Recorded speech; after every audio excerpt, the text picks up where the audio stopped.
Alden tragara son pick-up dans l'allée de sa maison de banlieue de Maple Street. L'air d'octobre portait le parfum des feuilles brûlées et la promesse de l'hiver. Une autre journée à l'usine derrière lui, une autre soirée en famille devant lui. À 38 ans, Alden avait appris à apprécier ces moments simples. Son service militaire lui avait appris que la paix se mérite, et non qu'on la tient pour acquise. Il attrapa sa glacière sur le siège passager et se dirigea vers la porte d'entrée. La maison était parfaite dans la lumière déclinante, une palissade blanche, une pelouse impeccable, des jardinières que Mara tenait absolument à entretenir. Chaque chose à sa place, exactement comme elle devait être. La porte d'entrée s'ouvrit avant qu'il puisse prendre ses clés. « Papa !» La voix de Na résonna dans le jardin. Sa fille de 8 ans sautillait sur la pointe des pieds dans l'embrasure de la porte, ses couettes blondes ondulant d'excitation.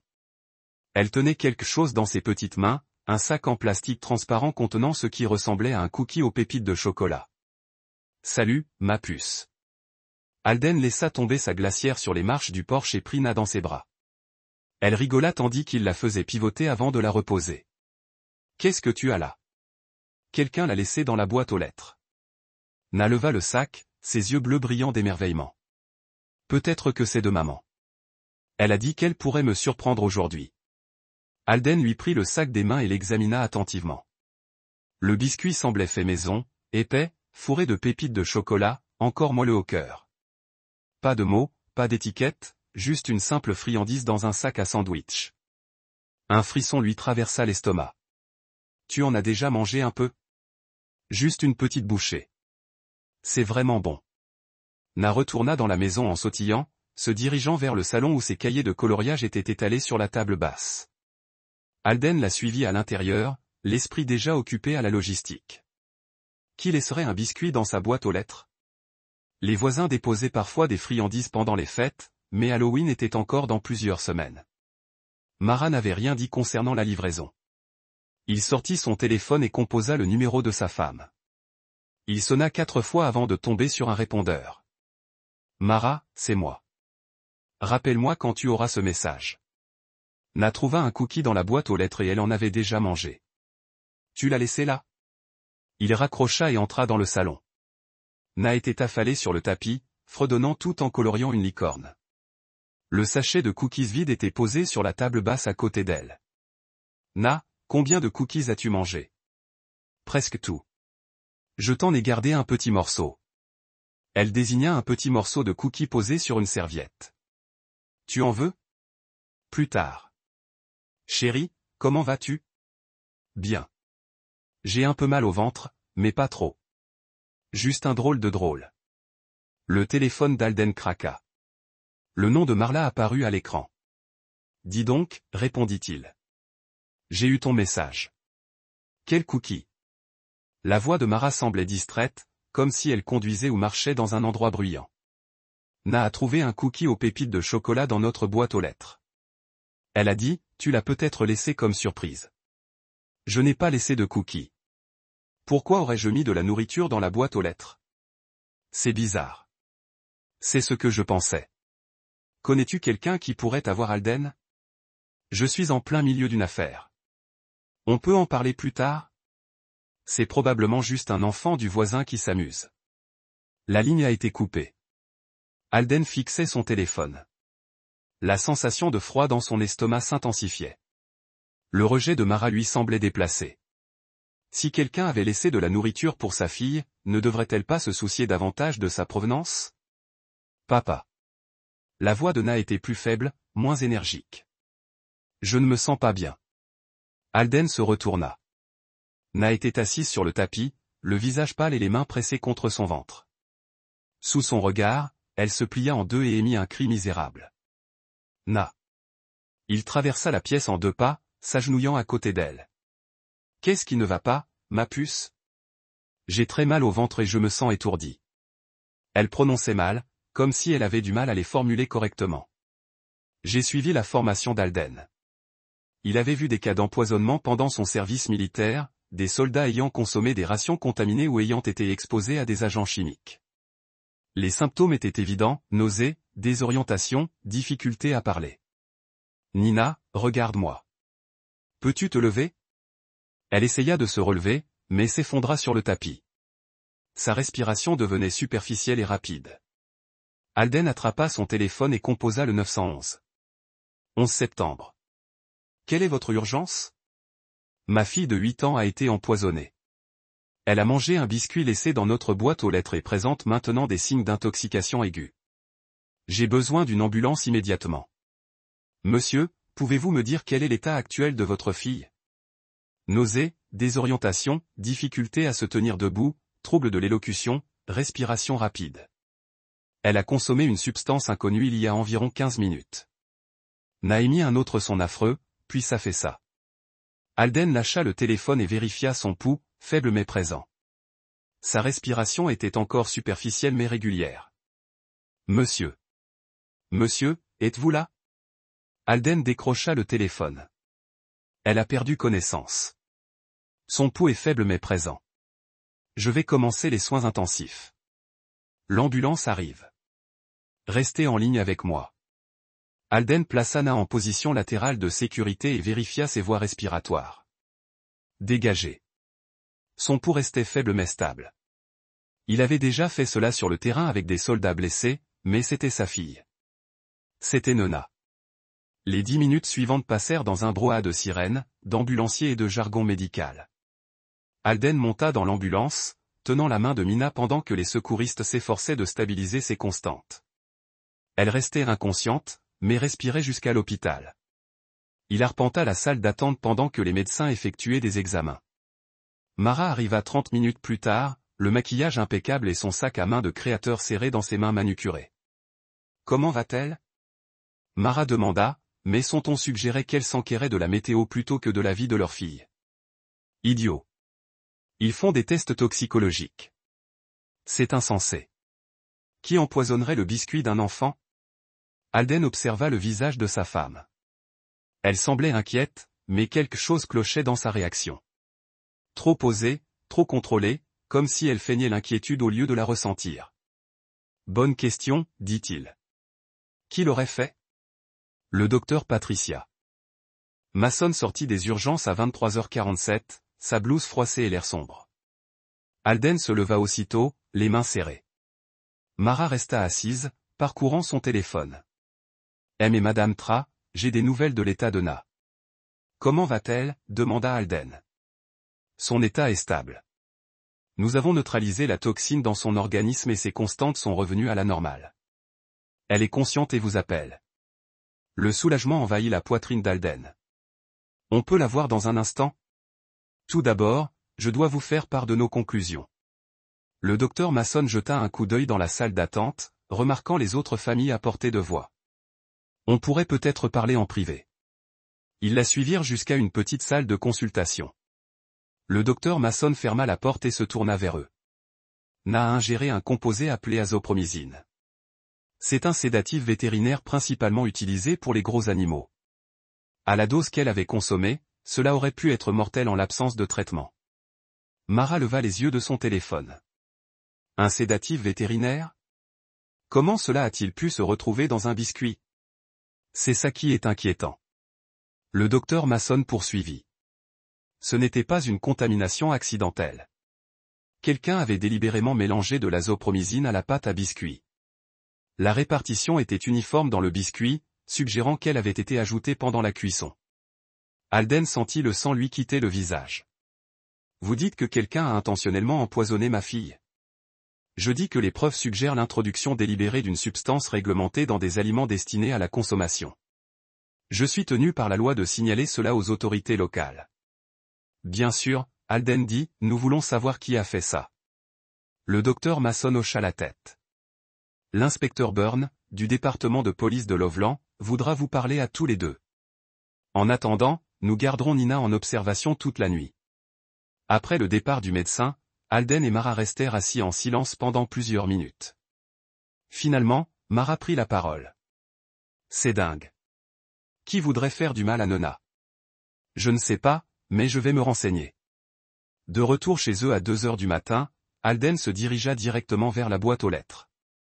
Il sortit la lampe torche de son téléphone et examina attentivement les lieux. La boîte aux lettres elle-même ne présentait aucun signe de manipulation, mais quelque chose attira son attention. Leur caméra de sécurité, celle installée dans le garage pour surveiller l'allée, était pointée vers le bas dans un angle étrange.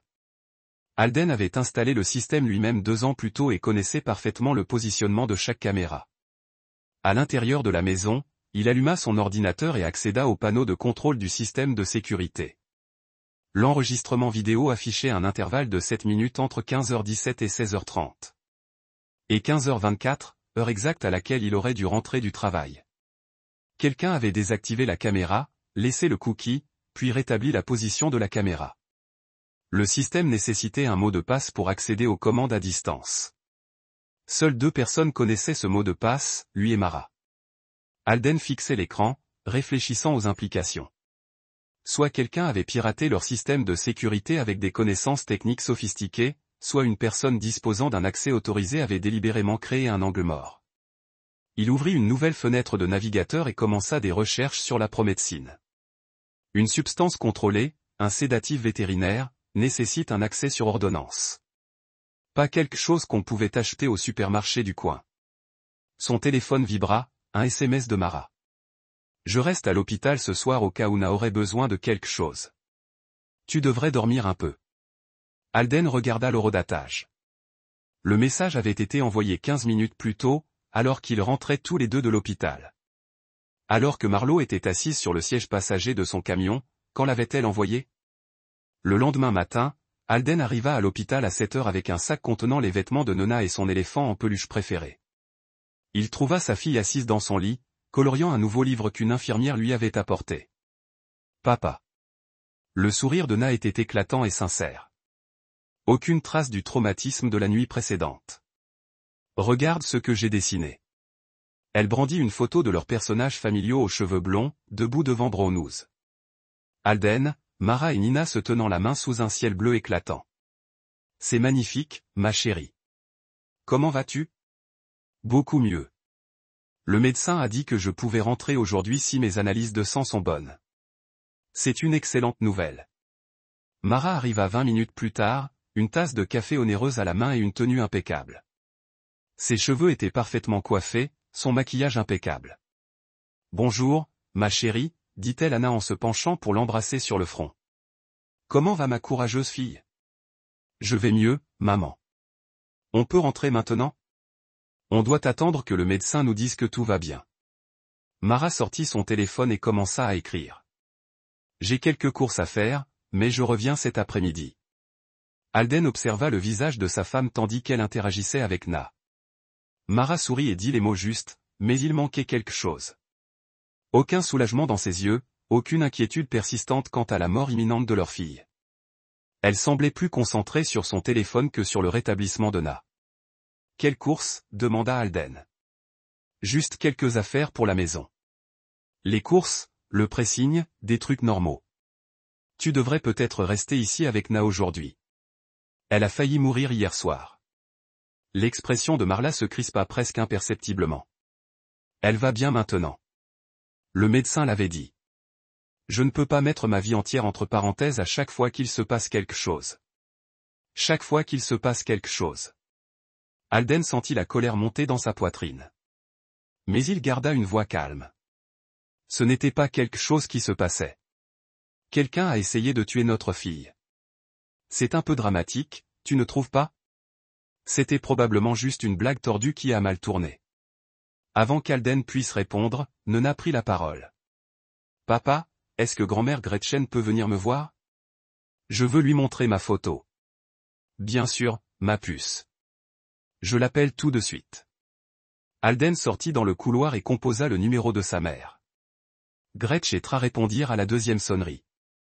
Alden, comment va Nina? Elle va bien, maman. Réveillée et elle parle. Mais j'ai une question à te poser. Qu'est-ce qu'il y a? Peux-tu venir à l'hôpital aujourd'hui et peut-être rester avec nous quelques jours le temps qu'on découvre ce qui s'est passé? Il y eut un silence. Bien sûr, mais qu'est-ce que tu ne me dis pas? Alden jeta un coup d'œil vers la chambre de Na où Marlo parlait doucement au téléphone près de la fenêtre. Je pense qu'on pourrait avoir besoin de ton aide pour autre chose que la convalescence de Na. J'arrive dans 1 heure. Gretch et Tra arrivèrent à l'hôpital avec un sac de sport et l'air impassible qui lui avait été utile pendant 30 ans comme infirmière aux urgences. À 68 ans, elle se déplaçait avec l'assurance efficace de quelqu'un qui avait vu toutes sortes de crises humaines et qui ne se laissait pas facilement perturber. « Où est ma petite fille ?» demanda-t-elle en serrant Alden dans ses bras. Chambre 3h14. Maman, avant que tu n'y ailles, j'ai quelque chose à te dire. Alden résuma rapidement les événements de la veille, voyant le visage de sa mère devenir de plus en plus sérieux à mesure qu'il parlait. Quelqu'un qui a accès à des médicaments vétérinaires, dit Gretchen après avoir terminé. Cela réduit considérablement les pistes. La police commencera son enquête aujourd'hui. Bien. Et Mara? Comment gère-t-elle la situation? Alden hésita. Voyez par vous-même. Ils entrèrent ensemble dans la chambre de Nona. Na s'illumina immédiatement en voyant sa grand-mère. Grand-mère, regarde mon dessin. Gretchen s'approcha du lit et admira le dessin de Na avec un enthousiasme sincère. C'est merveilleux, ma chérie. Je vois toute notre famille ici. Marlo leva les yeux de son téléphone. Oh, salut Gretchen. Je ne savais pas que tu venais. Ma petite fille a été empoisonnée.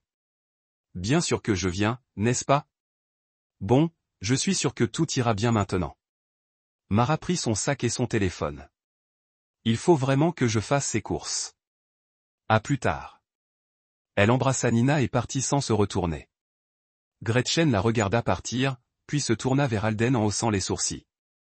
Erin, c'est ce qu'elle a dit. Gretchen s'assit sur la chaise à côté du lit de Na.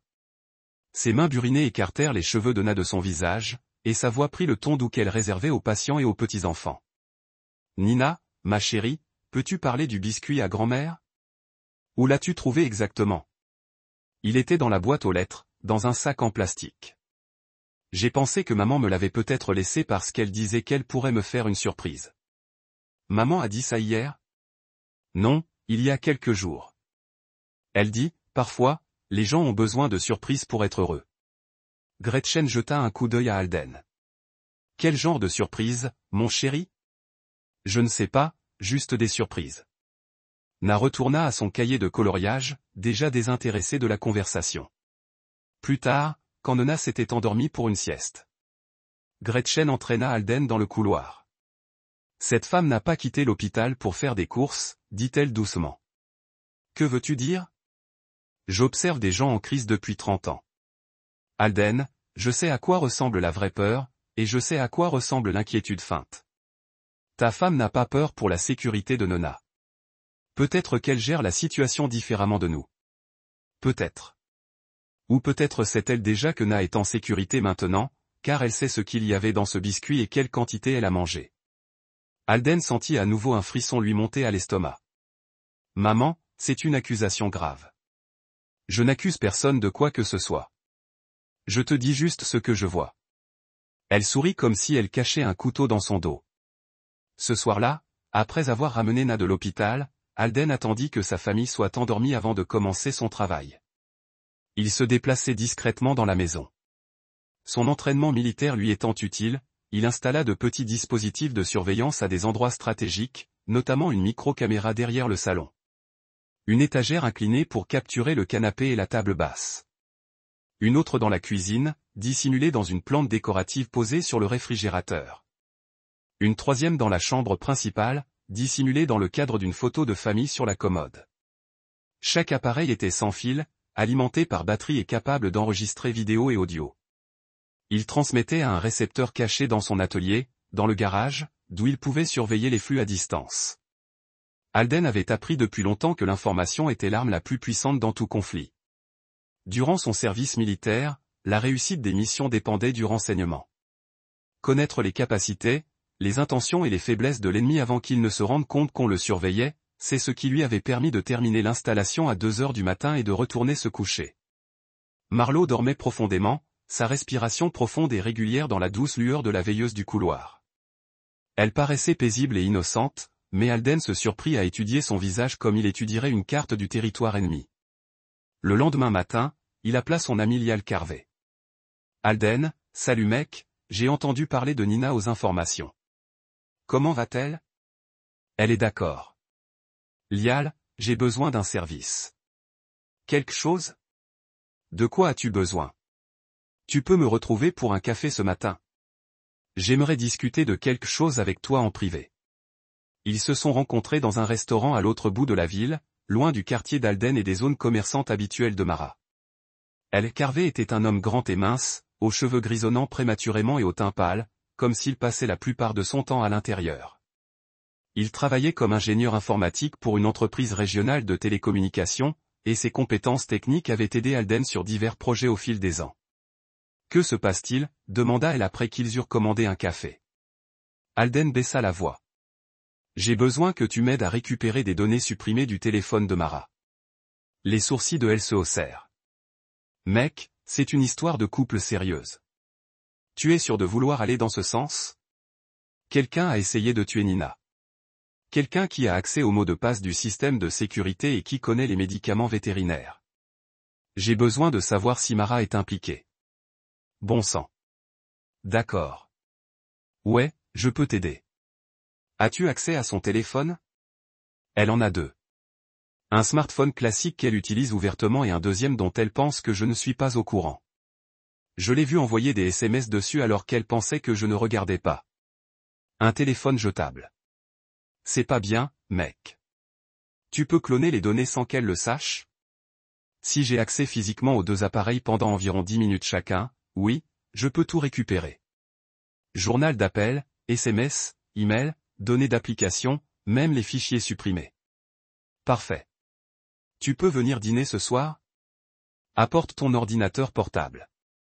Disons que tu me montres quelque chose lié au travail. Bien sûr.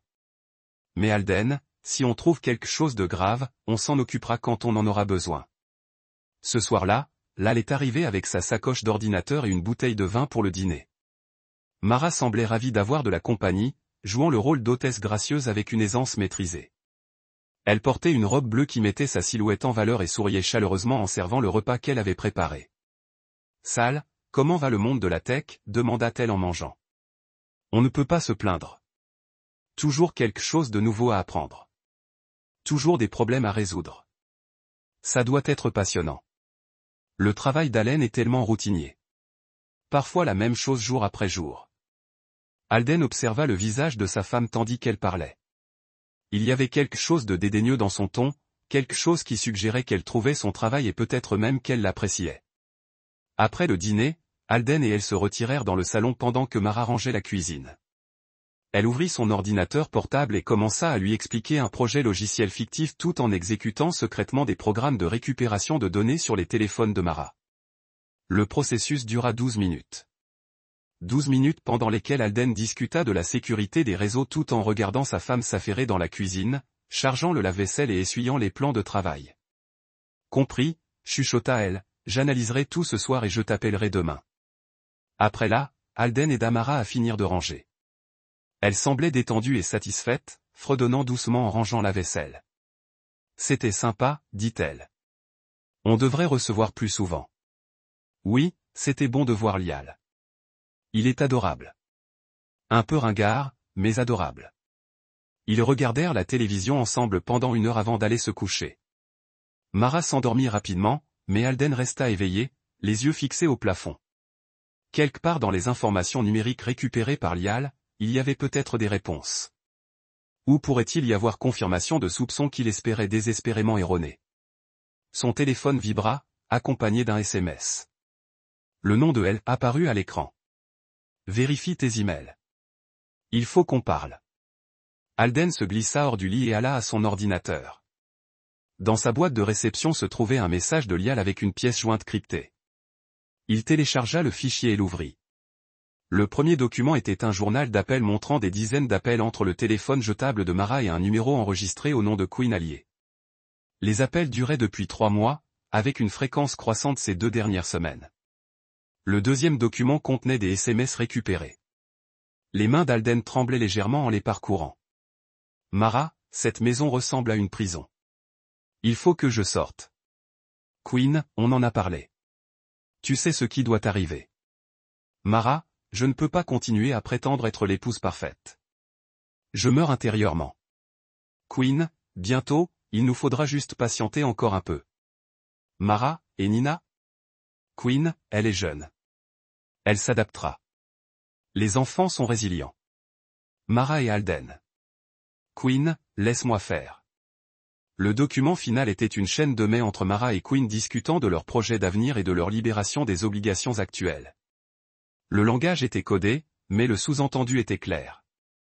Alden ferma l'ordinateur portable et s'assit dans l'obscurité de son bureau. Sa femme avait une liaison. Elle voulait mettre fin à leur mariage, et son amant était apparemment prêt à l'aider à y parvenir par tous les moyens nécessaires. Mais vouloir mettre fin à un mariage et tenter de tuer étaient deux choses bien différentes. Il avait besoin de davantage de preuves avant de pouvoir agir.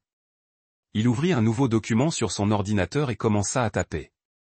Une chronologie détaillée des événements, une liste de preuves et un plan pour recueillir des informations supplémentaires. Il travailla avec une précision méthodique qui lui avait été bien utile durant sa carrière militaire.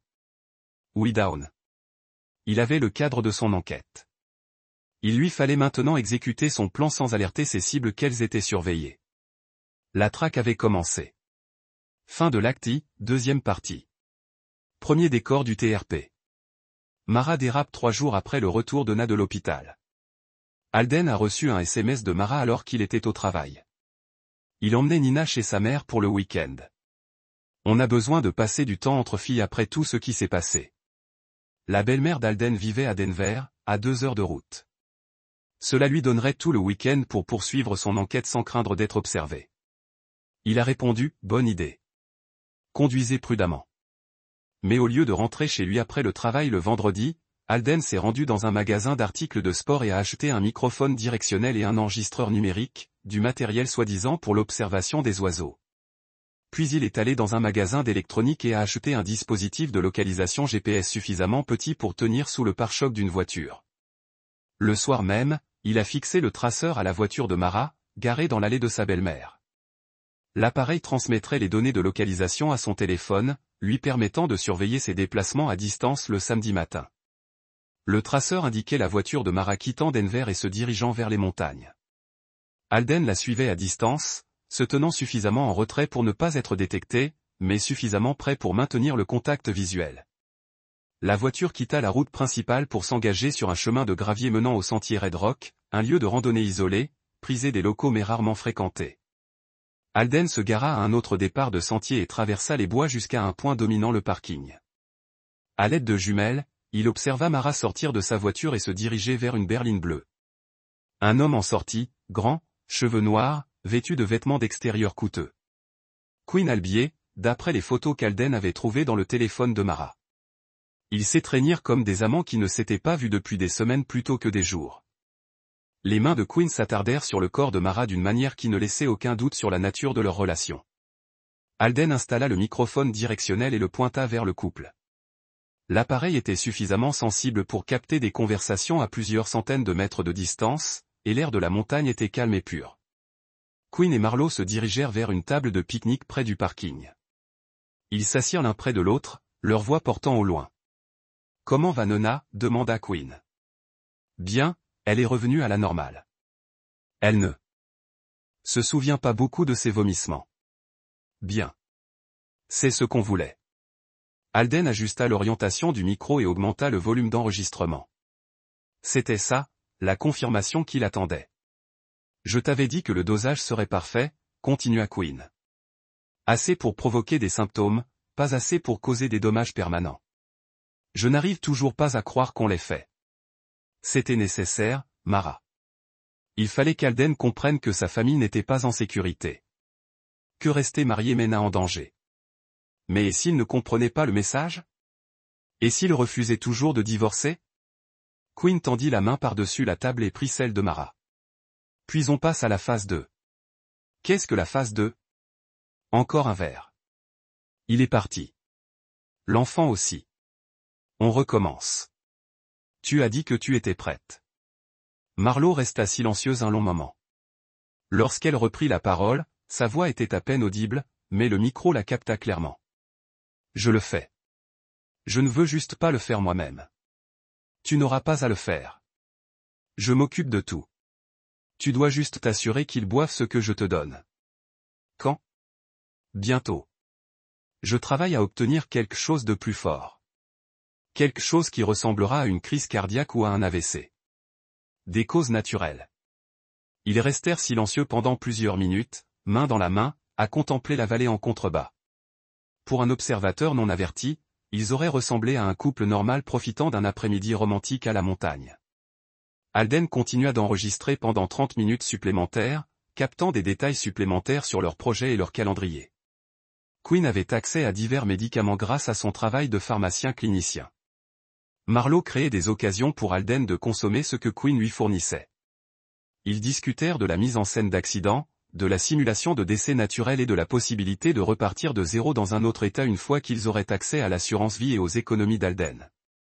Lorsqu'ils se séparèrent enfin et retournèrent à leur voiture, Alden avait suffisamment de preuves pour les mettre tous deux en prison pour complot en vue de commettre un meurtre. Mais il ne se rendit pas directement au commissariat. Il rentra chez lui et commença à planifier sa prochaine action. Quinn et Mara avaient dévoilé leur plan, mais elles ignoraient qu'il était au courant de leur plan. Cela lui donnait un avantage tactique. Il allait s'en servir pour les détruire toutes les deux. Scène 2. Le coup monté. Lundi matin, Alden demanda un congé et se rendit au commissariat de Loveland. Il demanda à parler à l'inspectrice Fallon Byrne, l'enquêtrice chargée de l'affaire Na. L'inspectrice Byrne était une femme d'une quarantaine d'années, aux cheveux grisonnants et au regard vert vif. Son bureau était petit et encombré de dossiers, mais elle se frayait un chemin à travers le chaos avec une efficacité éprouvée. « Monsieur Tra, je comptais vous appeler cette semaine. Nous avons progressé sur l'affaire de votre fille. C'est précisément de cela que je voulais discuter avec vous, dit Alden. Mais d'abord, j'ai une question hypothétique. » Byrne se renversa dans son fauteuil. « Je vous écoute. Si je vous donnais le cas d'une femme qui aurait tenté d'empoisonner sa fille et son mari, jusqu'où irait la loi ? Cela dépendrait de plusieurs facteurs, la solidité des preuves, la juridiction compétente, les accusations spécifiques que nous pourrions prouver devant le tribunal. Hypothétiquement, de quoi auriez-vous besoin pour constituer un dossier solide ? Byrne examina attentivement le visage d'Alden. Pour les accusations de tentative de meurtre et de complot, nous avons besoin d'une preuve de livraison, la preuve que le suspect a effectivement fourni le poison. Nous devons établir le mobile, la raison pour laquelle il voulait la mort des victimes. Nous devons prouver le lien entre le fait que le suspect avait accès au poison et les moyens de le livrer. Et nous devons démontrer l'intention, c'est-à-dire qu'il s'agissait d'un acte délibéré et non accidentel. À quel point la preuve devrait-elle être solide ? Suffisamment solide pour convaincre un jury au-delà de tout doute raisonnable. Pas de supposition, pas de preuves circonstancielles, pas de oui-dire. Nous avons besoin de la livraison, du mobile, du lien et de l'intention, le tout documenté par des preuves matérielles ou des témoignages fiables. Tout est clair. Et si quelqu'un vous aidait à rassembler ces preuves, tant qu'elles ont été obtenues légalement, nous les prendrions certainement en considération. Mais je conseille vivement à toute personne impliquée dans une telle situation de collaborer avec les forces de l'ordre plutôt que de mener sa propre enquête. Bien sûr, tout cela est hypothétique. Vous comprenez ? Bien sûr, dit Burns, mais son expression suggérait qu'elle comprenait exactement ce que demandait Alden. Une dernière question. Combien de temps faut-il généralement pour obtenir un mandat avec un motif raisonnable ? Cela dépend des circonstances. Si des vies étaient en danger immédiat, nous pourrions obtenir un mandat d'urgence en quelques heures. Pourquoi posez-vous cette question ? Je suis simplement curieux de connaître la procédure. Merci pour votre temps, inspecteur. Alors qu'Alden se levait pour partir, Burns reprit la parole. Monsieur Trask, si votre situation hypothétique se concrétise, veuillez m'appeler immédiatement. N'essayez pas de la gérer vous-même. J'y penserai. Cet après-midi-là, Alden se rendit au bureau de Lee. Son ami était penché sur un ordinateur, entouré de plusieurs écrans affichant des codes et des schémas de réseau. J'ai besoin d'une autre faveur, dit Alden sans préambule. Et maintenant ? J'ai besoin que vous m'aidiez à mettre en scène quelque chose. Quelque chose qui aura l'air réel mais qui ne mettra personne en danger. Elle repoussa son bureau. Alden, tu commences à m'inquiéter. Qu'est-ce que tu prévois ? Je vais donner à Quinn et Marlin l'occasion de mettre leur plan à exécution, mais je contrôlerai les variables. Ça a l'air incroyablement dangereux. Pas si on s'y prend bien. J'ai besoin que tu m'aides à créer une urgence médicale réaliste que nous pourrons inverser rapidement. Je suis resté silencieux un long moment. Tu veux simuler un empoisonnement ? Exactement. quelque chose qui provoquera des symptômes compatibles avec le type de drogue auquel Quinn a accès, mais quelque chose que nous pouvons neutraliser immédiatement. Et tu veux les filmer en train d'essayer de te tuer? Je veux les filmer en train de croire qu'ils ont réussi. C'est de la folie, Alden. C'est la justice. Tu veux m'aider ou pas? Lai retourne à son ordinateur. Dis-moi ce dont tu as besoin.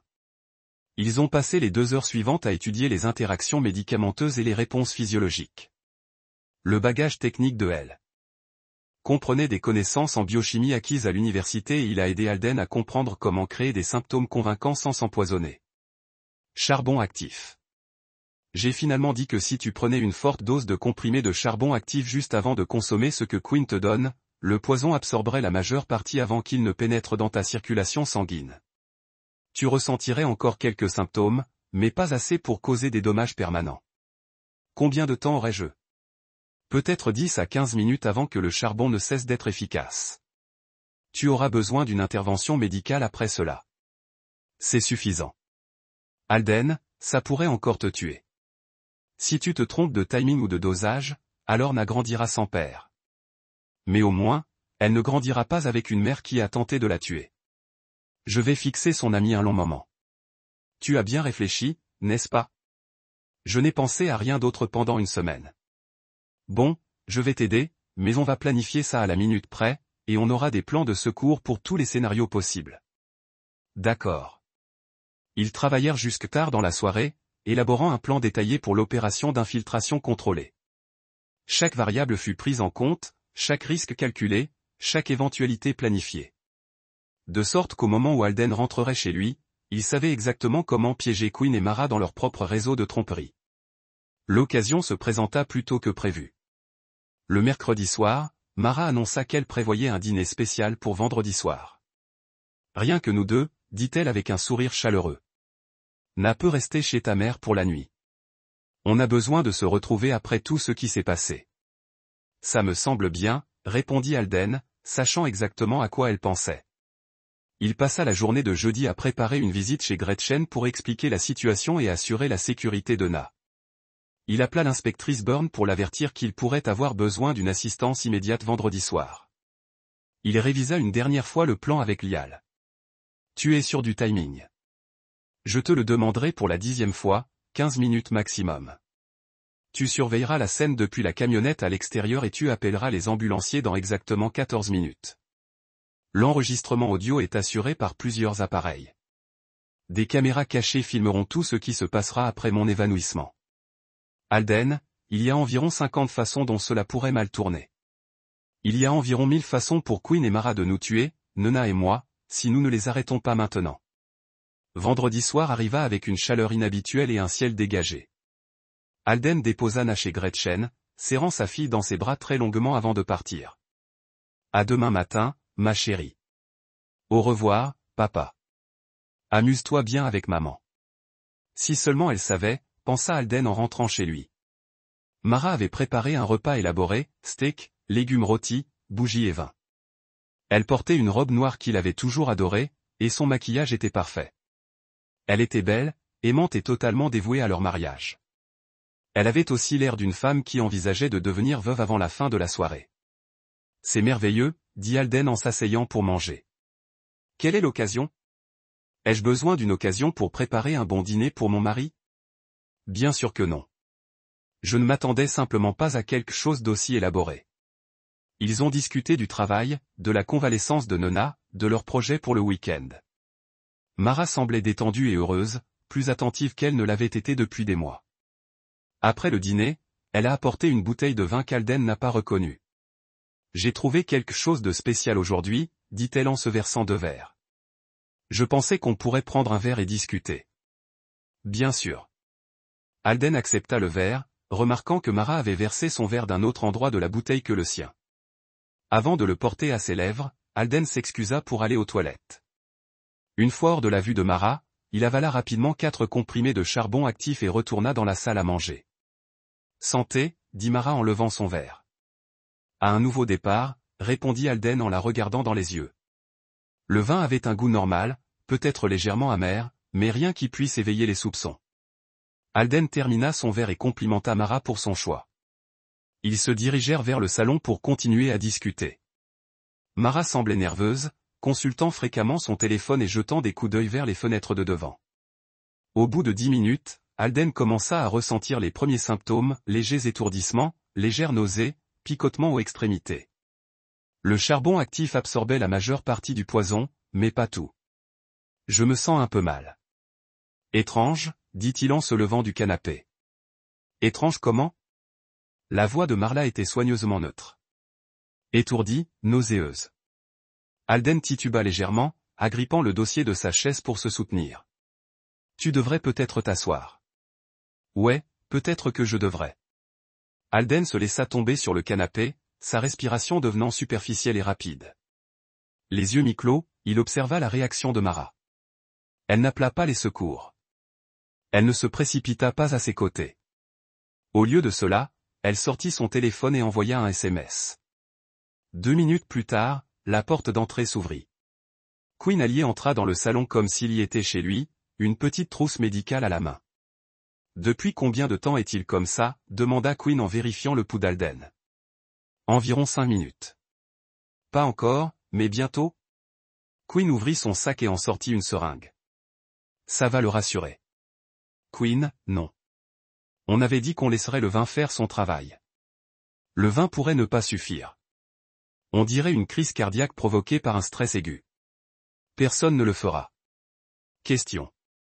Alden se força à rester inerte et insensible tandis que Queen s'approchait avec la seringue. Tous les muscles de son corps voulaient se battre, mais il avait besoin qu'il s'incrimine complètement. Queen s'agenouilla près du canapé et se prépara à injecter la seringue dans le cou d'Alden. « Attends, » dit soudain Mara. « Et Nona ? Et si elle le trouve ? Na est chez ta belle-mère, tu te souviens ? Elle ne reviendra pas avant demain matin.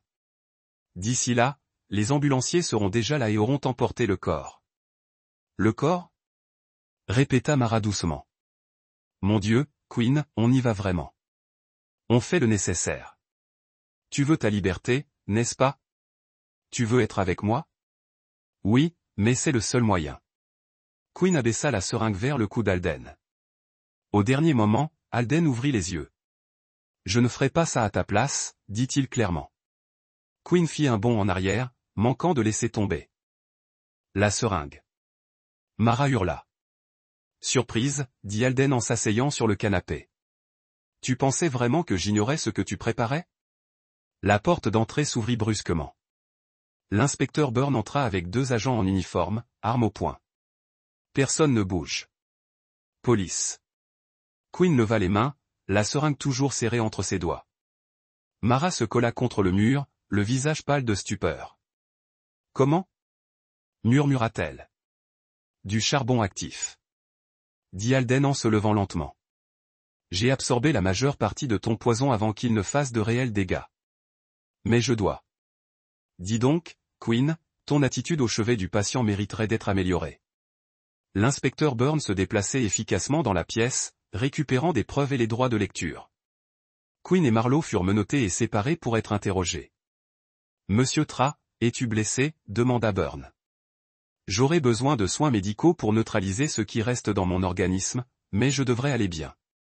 Les ambulanciers sont dehors. On va t'examiner immédiatement. » Pendant qu'Alden était examiné par les ambulanciers, Lal sortit du fourgon de police d'où il surveillait les flux audio et vidéo. « Avons-nous tout enregistré ?» demanda Alden.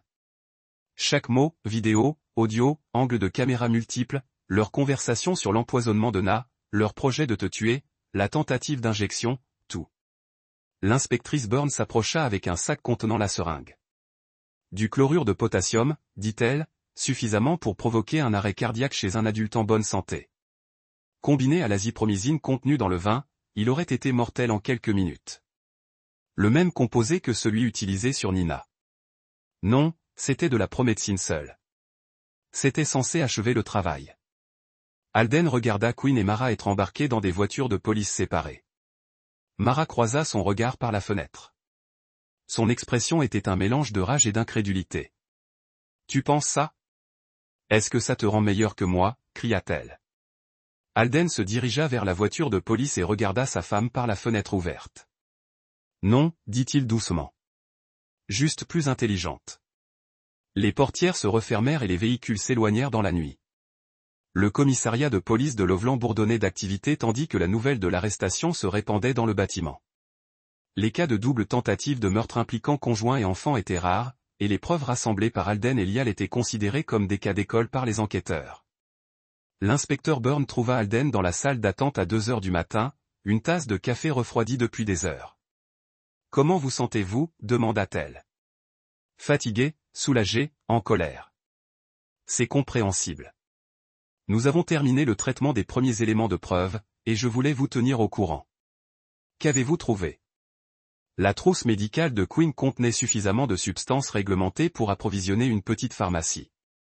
Azopromysine, chlorure de potassium, suénylcholine, propyle, autant de substances pouvant entraîner la mort tout en laissant des traces médico-légales minimes. Comment avait-il pu avoir accès à tout cela? Il falsifiait des rapports d'inventaire à la pharmacie où il travaille. De petites quantités ont été prélevées sur plusieurs mois. Son employeur coopère pleinement à notre enquête. Et Mara. Elle ne parle pas encore, mais nous avons trouvé des SMS sur son téléphone concernant la chronologie de votre décès et la façon d'accéder à vos polices d'assurance vie. Nous avons également trouvé des courriels adressés à Quinn contenant des informations détaillées sur vos habitudes quotidiennes, vos préférences alimentaires et les moments où vous étiez seul à la maison. Alden fixait sa tasse de café. Elle préparait cela depuis des mois, semble-t-il. Nous avons donc également trouvé des preuves qu'elle avait consulté vos dossiers militaires, en particulier pour rechercher des informations sur un éventuel syndrome de stress post-traumatique ou des troubles liés au stress pouvant expliquer une crise cardiaque soudaine. Elle voulait que cela paraisse naturel. Tout à fait. Si vous n'aviez pas découvert leur plan et agi, nous n'aurions probablement jamais identifié cela comme un homicide. Que se passe-t-il maintenant? Ils seront officiellement inculpés demain matin. Au vu des preuves dont nous disposons, le procureur est confiant quant à la possibilité de poursuivre les 2 suspects pour tentative de meurtre au premier degré, ainsi que pour complot, mise en danger d'enfants et plusieurs accusations liées à la drogue. Quelle peine envisageons-nous? S'ils sont reconnus coupables de tous les chefs d'accusation, ils risquent tous deux une peine de 20 ans à la perpétuité sans possibilité de libération conditionnelle. Alden hocha lentement la tête. Justice, une vraie justice pour ce qu'ils avaient tenté de faire à Anna et à lui.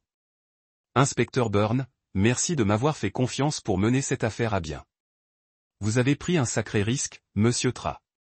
Ça aurait pu mal tourner de 1000 façons différentes, mais ça n'a pas été le cas. Non, ça n'a pas été le cas. Vous les avez fait avouer leur tentative de meurtre devant la caméra. Vous les avez mis en pièces. Bien. Burns examina le visage d'Alden. Comment allez-vous expliquer tout cela à Nina? Très attentivement.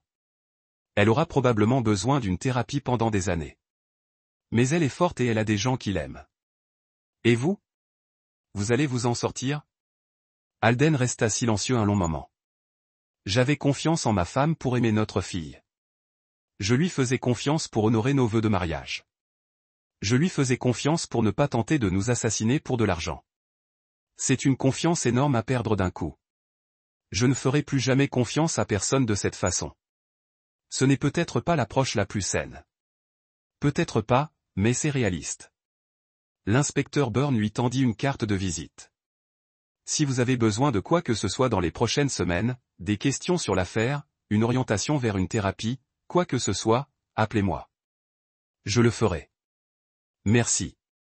Alors qu'Alden rentrait chez lui dans l'obscurité qui précédait l'aube, il réfléchissait à la conversation qu'il allait devoir avoir avec Nona. Comment expliquer à une enfant de 8 ans que sa mère avait tenté de la tuer?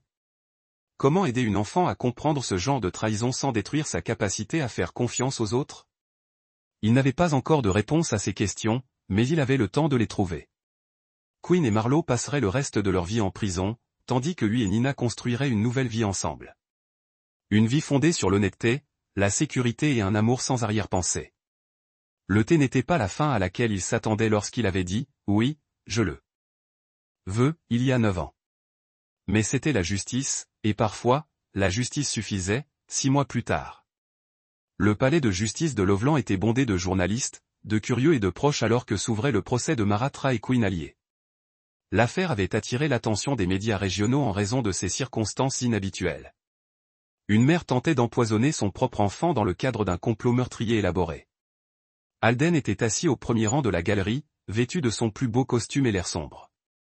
À côté de lui, Gretchen tenait la main de Na. Ils avaient décidé que Nona assisterait aux plaidoiries. Assez âgé pour comprendre que justice était rendue, mais assez jeune pour être dispensé avant la présentation des preuves les plus troublantes. La procureure Rebecca Martinez se tenait devant le jury, la voix claire et assurée, exposant les arguments de l'accusation. Mesdames et messieurs les jurés, la semaine prochaine, vous entendrez les preuves d'un complot si cruel et si calculateur qu'il remet en question notre compréhension de la nature humaine. Vous apprendrez comment une mère a délibérément empoisonné sa fille de 8 ans avec des sédatifs vétérinaires.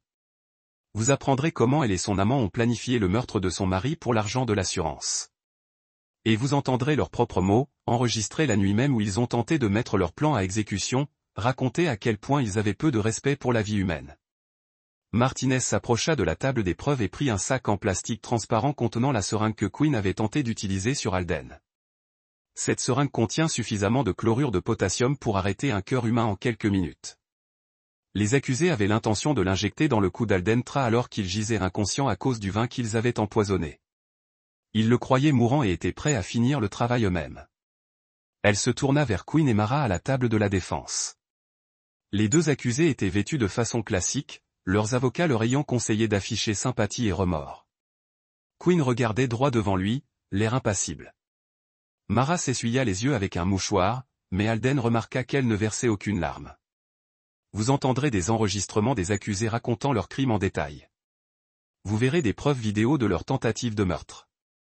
Vous entendrez les témoignages d'experts médicaux sur les effets des médicaments qu'ils ont utilisés. Après avoir entendu tous ces éléments, vous n'aurez d'autre choix que de déclarer les deux accusés coupables de tentative de meurtre au premier degré. Les avocats de la défense ont présenté leurs arguments avec l'enthousiasme d'avocats conscients de mener un combat perdu d'avance. L'avocat de Quinn a soutenu que sa cliente avait été manipulée par une femme séduisante qui voulait se libérer de son mariage. L'avocat de Mara a affirmé que sa cliente avait été contrainte par un amant dominateur qui la menaçait si elle ne coopérait pas. Aucun de ces arguments n'était particulièrement convaincant, surtout lorsque l'accusation a commencé à présenter ses preuves. L'inspecteur Byrne a témoigné et a expliqué au jury les tenants et aboutissants de l'enquête, expliquant comment la caméra de sécurité avait été désactivée, comment l'azophromycine avait été obtenue et comment le couple avait manipulé leurs crimes pour les faire passer pour des accidents ou des morts naturelles. Lial a témoigné de la récupération des messages supprimés des téléphones de Mara, fournissant des détails techniques sur la manière dont les preuves numériques avaient été préservées et authentifiées. Le docteur Mason a expliqué les effets de l'azophromycine sur une enfant de la taille de Nona, soulignant que le dosage aurait facilement pu être fatal si Nona avait consommé le biscuit en entier. Mais la preuve la plus accablante provenait des enregistrements audio et vidéo de la nuit de la tentative de meurtre. Le silence régnait dans la salle d'audience tandis que le jury écoutait Quinn et Mara discuter de leur projet de tuer Alden, leurs allusions désinvoltes à l'empoisonnement de Na et leur absence totale de remords. Un verre de plus. Il est parti. L'enfant aussi. On recommence. Moi aussi. Je ne veux juste pas le faire moi-même. Cela ressemblera à une crise cardiaque provoquée par un stress aigu. Personne ne le remettra en question. Les enregistrements ont duré près de 20 minutes, captant chaque mot compromettant. Plusieurs membres du jury semblaient malades à la fin de l'enregistrement. Alden a été appelé à témoigner le 4e jour du procès.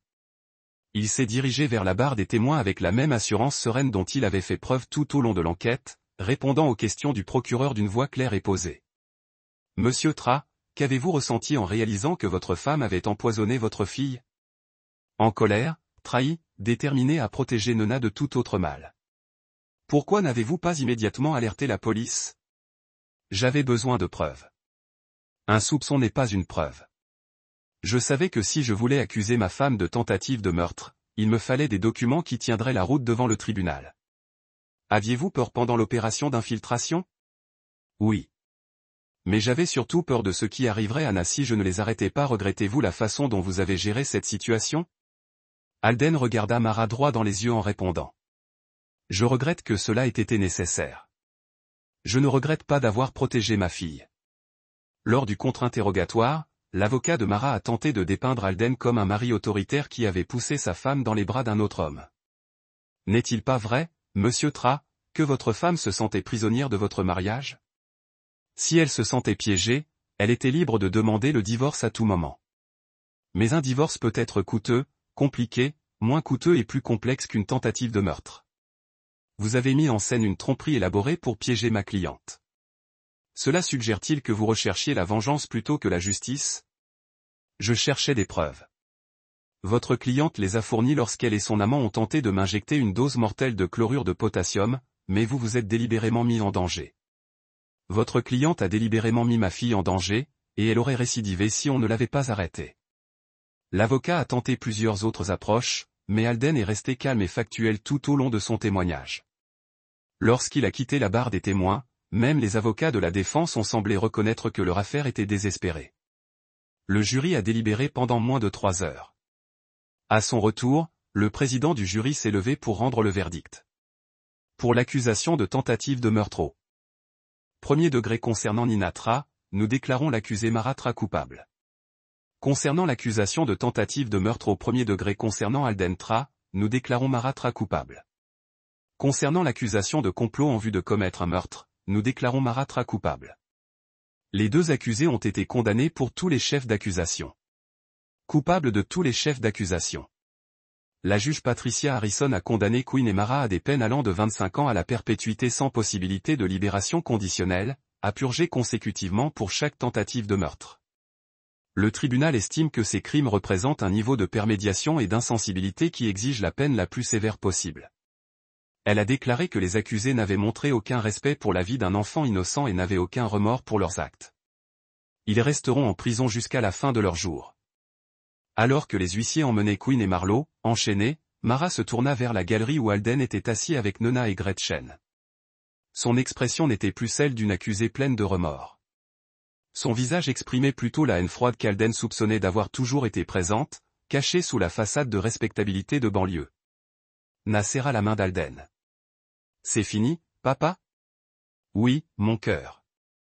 C'est fini. » 2 mois après le procès, Alden finissait de ranger leurs dernières affaires dans le camion de déménagement. Nona et lui déménageaient dans un quartier de l'autre côté de Loveland, loin de la maison où tant de trahison et de souffrance avaient eu lieu. La nouvelle maison était plus petite mais plus lumineuse, avec un grand jardin où Nona pouvait jouer en toute sécurité. Gretchen avait décidé de vendre sa propre maison et d'emménager avec eux, créant ainsi un foyer trigénérationnel plus familial que tout ce qu'Alden avait connu depuis des années.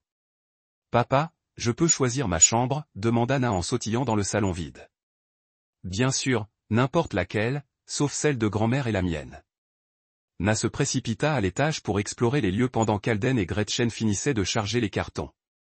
Sa fille s'était adaptée à leur nouvelle situation avec la résilience dont font souvent preuve les enfants.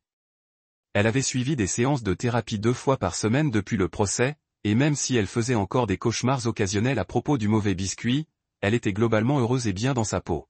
« Comment vas-tu » demanda Gretchen pendant qu'elle travaillait. « Mieux que ce à quoi je m'attendais. »« Différent de ce à quoi je m'attendais. »« Différent en quoi ?»« Je pensais que je serais plus en colère. Je pensais que je voudrais me venger au-delà de les voir condamnés. Et tu ne le veux pas. Je voulais justice. Nous avons obtenu justice. Ils passeront le reste de leur vie en prison et Nona est en sécurité. Ça suffit. Tu es un homme meilleur que la plupart des gens dans ta situation. Je n'en suis pas sûr. Je sais juste que nourrir de la haine n'aiderait pas Na, et ça ne m'aiderait pas non plus. Ce soir-là, après avoir emménagé dans la nouvelle maison et mangé une pizza au dîner, Alden borda Na dans sa nouvelle chambre. Elle avait choisi une chambre avec la meilleure vue sur le jardin, d'où elle pouvait observer les oiseaux et les écureuils par la fenêtre. « Papa, crois-tu que maman reviendra un jour ?» C'était une question que Nona posait régulièrement, et Alden avait appris à y répondre honnêtement, mais gentiment. « Non, ma puce.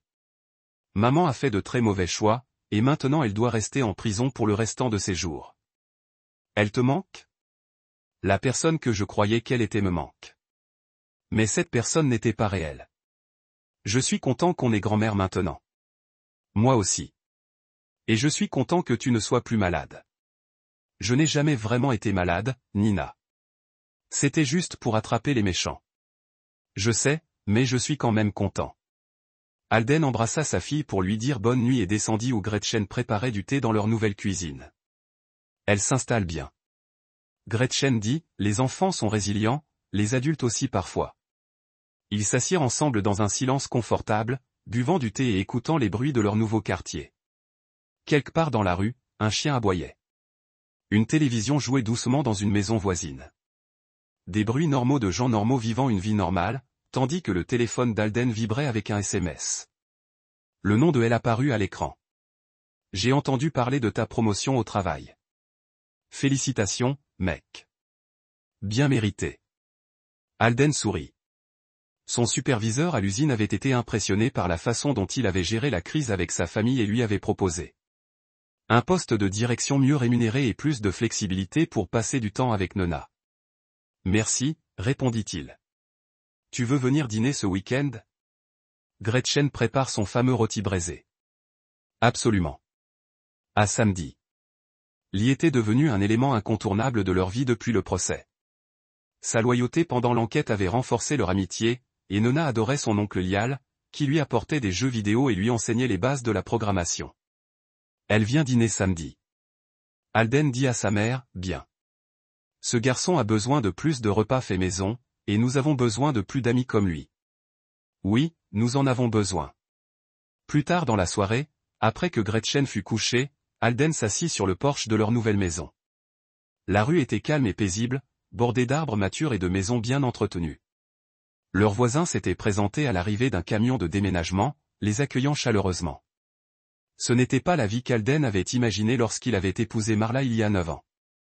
Mais c'était une belle vie fondée sur l'honnêteté, la confiance et le genre d'amour qui ne s'accompagne pas de conditions cachées qui lui faisaient penser à l'inspectrice Byrne, qui passait encore régulièrement prendre des nouvelles de leur famille. Elle lui avait dit que son cas était devenu un exemple à suivre à l'académie de police, démontrant comment la coopération civile pouvait mener à des poursuites judiciaires fructueuses dans les affaires de violence conjugale. Il pensa au docteur Mason, qui avait sauvé la vie de Nona et témoigné au procès avec compétence professionnelle et compassion. Il pensa à toutes les personnes qui les avaient aidés à traverser la période la plus sombre de leur vie, prouvant que non tout le monde était capable de la trahison de Mara et Quinn. Une voiture roulait lentement dans la rue, ses phares balayant le jardin. Le conducteur fit signe à Madame Patterson, la voisine, qui revenait de son service du soir à l'hôpital.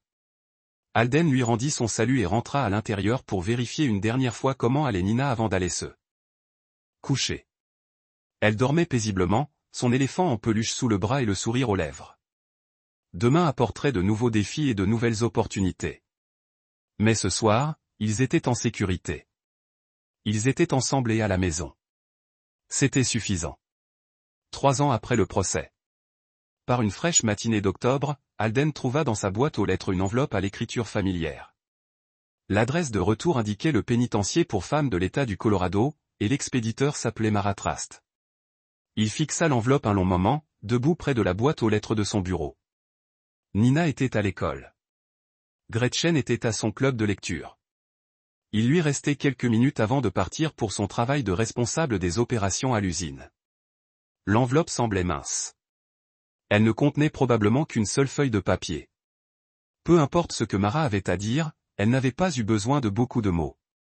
Alden rentra dans la maison et s'assit à la table de la cuisine. Il retourna l'enveloppe entre ses mains, constatant qu'elle avait été ouverte et inspectée par les autorités pénitentiaires avant d'être refermée avec du ruban adhésif transparent. Pendant 3 ans, il s'était demandé si ce jour viendrait, si Marlo finirait par sortir de prison, implorant le pardon ou le contact avec Na, ou simplement voulant avoir le dernier mot de leur histoire. Maintenant que ce moment était arrivé, il réalisa qu'il n'était pas curieux du contenu de la lettre.